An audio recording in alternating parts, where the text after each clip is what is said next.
తెలంగాణలో job calendar లేదు కానీ స్కామ్ క్యాలెండర్ మాత్రం పక్కాగా ఉందన్నారు మాజీ మంత్రి హరీష్ రావు. ప్రతి నెలలో ప్రభుత్వం స్కామ్లకు పాల్పడుతోందన్నారు. అనేక అంశాల్లో ప్రభుత్వం స్కాములు చేస్తుందంటూ విమర్శించారు. మేము గత కొద్ది రోజులుగా ఈయన స్కామ్లు బయట పెడతా ఉన్నాం. రేవంత్ రెడ్డి స్కామ్లు జాబ్ క్యాలెండర్ లేదు కానీ స్కామ్ క్యాలెండర్ మాత్రం ఇచ్చిండు రేవంత్ రెడ్డి. ఎవ్రీ మంత్ ఏమేమి స్కాములు చేసిండ్రో ఇలా స్పష్టంగా మీకు కనబడుతుంటుంది.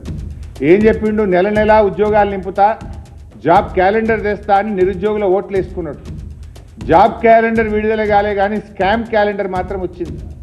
జనవరిలో సివిల్ సప్లై స్కామ్, ఫిబ్రవరిలో ఎన్టీపీసీ ఫ్లై యాష్ స్కామ్, మార్చిలో శాండ్ స్కామ్, ఏప్రిల్లో ఆర్టీసీ కాంట్రాక్ట్ల స్కామ్, మేలో బావమర్దికి ఇచ్చిన అమృత్ టెండర్ల స్కామ్, జూన్లో ఫోర్త్ సిటీ స్కామ్, జూలైలో Lagacharla Hyderabad central university land scam, ఆగస్టులో పీజీ మెడికల్ సీట్ల స్కామ్, మరి సెప్టెంబర్లో 5 లక్షల కోట్ల హిల్ టీపీ ఇండస్ట్రియల్ భూముల స్కామ్, అక్టోబర్లో పవర్ స్కామ్, నవంబర్లో సింగరేణి స్కామ్, డిసెంబర్లో నిన్న మా కేటీఆర్ గారు బయట పెట్టిండు సీఎం ఆయన పార్ట్నర్ కేఎల్ఎస్ఆర్ స్కామ్, 6,000 కోట్ల రూపాయల స్కామ్ నిన్న బయట పెట్టిండు.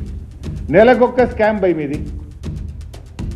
తమను అరెస్ట్ చేయడం లేదని రేవంత్ అనడాన్ని తప్పుబట్టారు హరీష్ రావు. పాలన కంటే పగ ప్రతీకారంపైనే సీఎం దృష్టి పెట్టారన్నారు. బీజేపీతో ఇలా నువ్వు కదా అంటగాగుతున్నది, ఆ అరెస్ట్ చేస్తలేరు హరీష్ రావును, కేసీఆర్ అని మాట్లాడుతున్నావు. నీకేమైపోయిందంటే దొంగ బుద్ధి నీది. దొంగ నోట్లతోని పట్టబగలు దొరికిపోయి అరెస్ట్ అయ్యి జైల్లో పడ్డావు. నువ్వు నీకంటిన బురద అందరికి అంటాలని కోరుకుంటున్నావు. నేను పట్టబగలు దొరికిపోయి అరెస్ట్ అయిపోయినా వీళ్ళని కూడా ఏదన్నా కేసులు ఇరికియాలి, వీళ్ళనన్నా అరెస్ట్ చేయాలి, నాకంటిన మలినం వీళ్ళకింత అంటియాలి అని తహతహలాడుతున్నావు.